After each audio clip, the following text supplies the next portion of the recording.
So with that, I'll introduce Charlie Richards, whose title is called The Secret to Happiness, Why Mobile Helps Make Friends and Why We Should Care. Charlie Richards. Thanks a lot. Cheers. I just realized on the walk up here that actually I've missed a trick there, because you can ask to be introduced any way you like.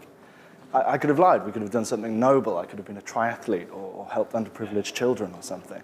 I'm going to remember that for next year. Thanks for coming along. Thanks for sticking around before lunch. This one's going to be a reasonably brisk walkthrough, partly because of that lunch and partly because I'm losing my voice slowly. I wanted to come and talk about mobile. I think that's a pretty easy sell to an IIeX audience. It's an incredibly exciting time for it. Everybody who's read the Grit report will have seen the incredible leaps in adoption that we've seen in the last couple of years. I don't need to tell anybody here how exciting that is. What I did want to do is talk about the what, how, and the why. The what of mobile research is where a lot of these exciting things are. So the mobile eye tracking that's coming out now, the idea that we can do augmented reality testing. The how of it is why a lot of us come to things like IIeX. You can come and speak to much smarter people than me about the technology behind it and exactly what's allowing us to do these things. And if you're like me, you try and remember enough of it so that you can sound as though you know what you're talking about a couple of weeks down the line. What I'll talk about is the why we do mobile research. Why is it that we think it's important? And because blood sugar levels are running down, it'll be a nice, easy, gentle run into our midday session. I think about why we do mobile research. I think about another moment when it's good to stop yourself and think about why you're doing it. That's when you're confronted with things like this. Does anybody recognize this drink? This is to help you out. On the left here, we've got a shot of whiskey. And on the right here, we've got a shot of pickle juice. This is called a pickleback. I was completely unaware of it until about 18 months ago, but there are people in New York City right now who are queued up around the block to drink picklebacks in bars. And I think there's a connection there to mobile research, because those two things on their own are very interesting. Everybody loves a whiskey. There's a lot going for pickle juice. But when you sit down with them in front of you, it's a good idea to have a think about whether it's truly the right thing to be doing. So why do we do mobile research? Well, there's a bunch of reasons here. Some of them are more noble than others. Do we do it because it's more valid, because it's in real time, because you've got that in-the-moment feedback from consumers? The less respectable agencies, are we just doing it because it's a point of difference? Could be. The even less respectable agencies, are they just doing it because it's more premium billable as opposed to doing a more orthodox piece of research? Or is it just because it's a bit more sexy and we like talking about doing mobile research instead of doing face-to-faces and focus groups and the other methods that are at our disposal? I think it's even more of a philosophical issue than any of those things. I think about why we do research in general. Are we doing it to show people how strategic we are? Are we doing it to show people how much business smarts that we've got? I don't think we are. I think it's a lot more simple than that. I think the job of us is, if we're a research agency for our clients, or if we're a research buyer for our stakeholders within the business, I think what we're trying to do is take these everyday moments and inspire people with them. I think this is part of the reason why we find it, perhaps you guys have it easier than I do. I find it very difficult to tell my friends and family what it is that I do, because when they ask, I say things like, we're trying to understand the relationship people have with their car purchase process, or we're trying to understand the strategy of someone's grocery shopping. And everybody I know that's not connected to the industry looks at me and goes, well, that's just what you do, right? It's a habit. There's not something special going on there, or is there? So I think we have this very tough job as insights professionals of taking things which could be mundane, which are very much just what people do in everyday life, and taking those moments and inspiring stakeholder teams to be able to come up with new ways of addressing needs, to answer problems, to fix pain points for people. I think the way we get to that inspiration is a pretty simple one, or it's simple on paper at least. Step one of delivering that inspiration is finding normal people. So as a quick show of hands, who knows somebody that is not connected to the industry professionally, but is in a panel or an online community or does focus groups? Okay, we've got about 5 hands there. That, to me, is not a good job for the industry. We've got 5 people here who know somebody who are organically doing research, which means that the rest of us don't know our friends and family are doing research. So the pool of people we've got, it's a challenge for the industry to broaden that. And I think one of the key things about broadening that is to get normal people, we have to have research that is a bit more of an easy, fun, casual process.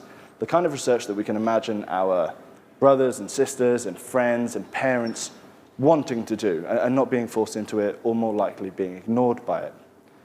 I think it very simply boils down to trying to make that process a little bit more engaging and prizing respondent happiness above all else to ensure that they stay with us through that point.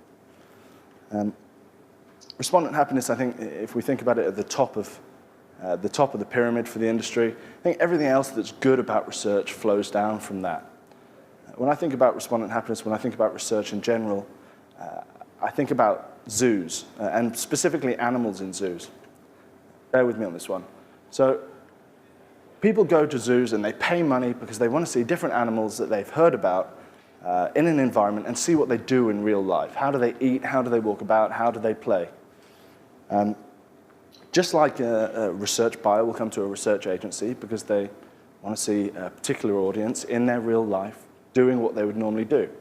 So there's a bit of that voyeurism that we see in research industry that has parallels with the zoo. And I think the idea of happy respondents is an interesting one to think about when it comes to a zoo, because in a zoo, if the animals aren't happy, they do a couple of things. They have unnatural behavior, so we're not seeing what they're really doing.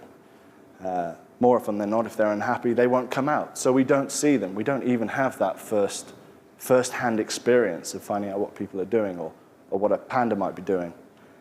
And I think the parallels between that and research are really clear. The best zoos are the ones with the happiest animals. The best research should be the ones with the happiest respondents in them. Let's go a little off topic there. What does that look like in practice, and what does it have to do with mobile? This is a community that we run. I'm going to very briefly go over some of the lovely things that we see in it. On face value, it was one of those nightmare briefs that came through of we want to speak to farmers, we want them in an online community, and we want to get down into their emotions and their feelings and their hopes and dreams. And it's the kind of brief that often makes us want to run a mile, I'm sure. I think mobile helped us do a lot with this. These are a couple of just pictures that have come in through the community. If you see on the left-hand side there, there's some lovely landscapes of fields, which partly show us that farmers are an artistic bunch. But also they say something special to me, which is that they're getting up at 5 o'clock in the morning. These guys are busy. We all think that we're busy and we're flying around to do research. These guys are up at 4 or 5 o'clock in the morning every morning to go out and do hard physical labor.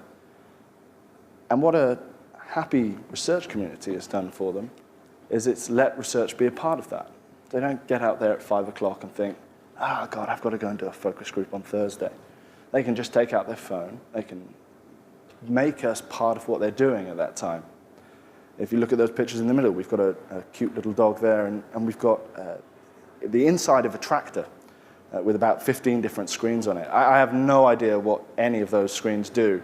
But again, we're grabbing people in an incredibly stressful part of their day, and they're bringing us into it. What we've got is a team of client stakeholders here who are beginning to understand a bit more of what it is to be a farmer and get that consumer closeness with an audience that typically we would just ignore. I'm not sure whether you can quite see on this. These pictures are reasonably small. One of the other things it's taught us is that farmers have reasonably bad phones. But they were sharing with us during their really valuable downtime. There's a guy sat there reading a paper in his break. He's actually sat on a toilet in the middle of a field, None of us really know why. And having a picnic on the right-hand side there. And finally, we've got this picture on the very far right. The sun is setting. They're taking a picture at bedtime. All of those things, left to right, that we have in the day of our life of a happy respondent are moments that, by rights, we shouldn't be involved in, but that mobile, by making respondents happy, has allowed us access to. I don't think it gets any more complicated than that when we think about why we want to do mobile. I think it's the fact that mobile helps us make people happy and helps connect clients to who they want to know a bit more about. This is a magazine that we've made at Tonic. Am I allowed to do plugs at IIeX? Oh, it's too late now. This is a magazine that we've done at Tonic to show a community that we ran as an experiment, a bit of a test bed.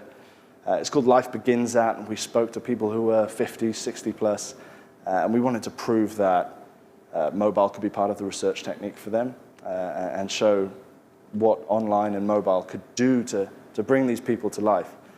We had a bunch of interesting stuff come out of this. We had people talking about affairs that they'd had in the past. We had people wondering about whether they should leave their partner. We had people worrying about not having enough money to retire on. Real deep insight into people's lives. And some positive stuff as well. It wasn't all divorce and gloom.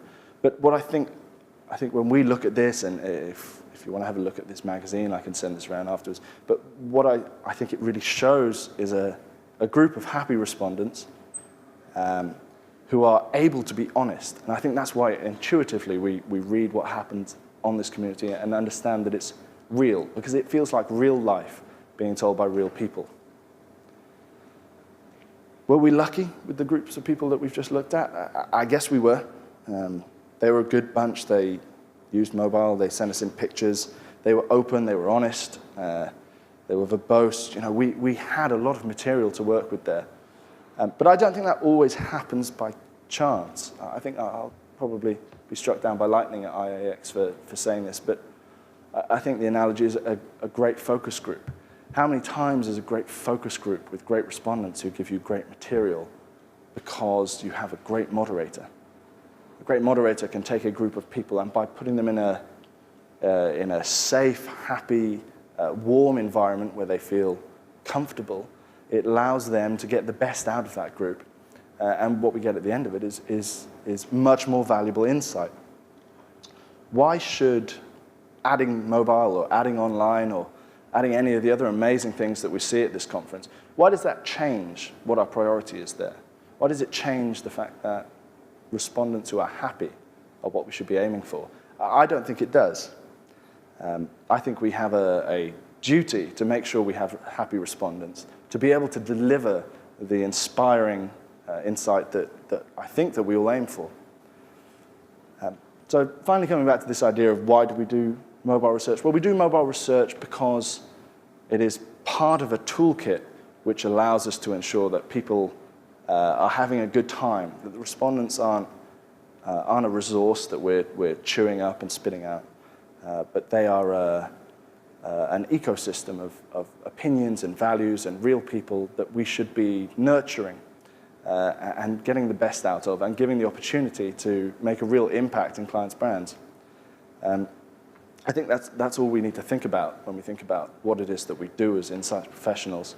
It's making sure that we're a window to real people and real lives. And I think it just comes down to mobile can be a part of that, and there's no reason why it can't be a big part of it. So that's been a whistle-stop tour through a few things. When I think about those farmers that we have and the way that they speak to us and the way that our pensioners speak to us on the Life Begins That community, I think they inspire me. They inspire me to want to get great insight and to work in this industry. I think they inspire our clients as well. And I hope that they've inspired you guys a little bit today as well before lunch. So thank you very much.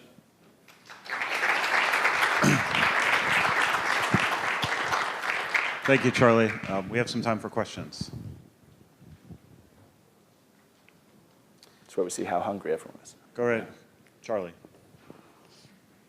Mic is on its way. Sure, thanks. Hi, Charlie. Hi there. So you left me wondering. I want to make respondents happy. How is it not by chance that we're making them happy? What is it that you're doing at Tonic that makes them happy? Mm-hmm. It's a great question, and I think what we've just looked at just there is just scratching the surface of it. Part of it is through the technology that we use, and forgive me, I forget which one of the previous presentations it was, but there was a quote from some Forrester research which says it doesn't matter whether you want to have mobile in your research mix, because real consumers have already made that decision. So it's whether we follow them or not. So I think the base foundation of it is that great technology is step one to doing that. It's letting people have 30 seconds in a field when they're plowing at 5 a.m. instead of making them come back at 11 o'clock that evening and sit down in front of a computer and fill out different surveys, or hauling them off to a focus group facility somewhere. So it's partly technology, and it's why we're here, the technology aspect of it. I think there are a bunch of other things that we should keep in mind, though, and a lot of what people talk about at this conference is touching on those ideas, where we're trying to avoid things like respondent fatigue. I think it even comes down to the kind of questions that we ask people. Do we ask people direct questions of how likely were you to purchase, and what do you like and dislike about this brand? That, frankly, bores all of us. I'm sure it bores respondents. We have a duty to think about more creative ways of doing that, more interesting ways of doing that. And I won't go into the details of some of the ways that we do it at Tonic, but we end up with people spontaneously sending us in songs that they write about the brand. There's nothing better to give to a creative team than a respondent trying to sing their relationship to a brand. We have people writing poems. We have people writing love letters. I think you give them a bit of effort in trying to make their research life a little more interesting, and you get back tons and tons in response. We have a community over in our UK office, which is for public transport. How dull could a public transport community be? But through inventive ways of going about it and keeping these guys interested, more often than not, we have to turn off tasks early because we're oversubscribed with people that want to do them. Things, before we even begin to settle, we've already completed it because people are desperate to be a part of that research and have their voice heard. And it's because the research is a bit more fun. It's because it's a bit more fun, and because they're normal people. They're not these cynical panel users who are got 17 screens open doing different surveys all at the same time. They're real people, like the people that you know and the people that we know. So there's a bunch of things, but on the exec summary of it, I think technology and being interesting are the two main ones that we need to think about. Okay, thank you, everyone. All right, thank you.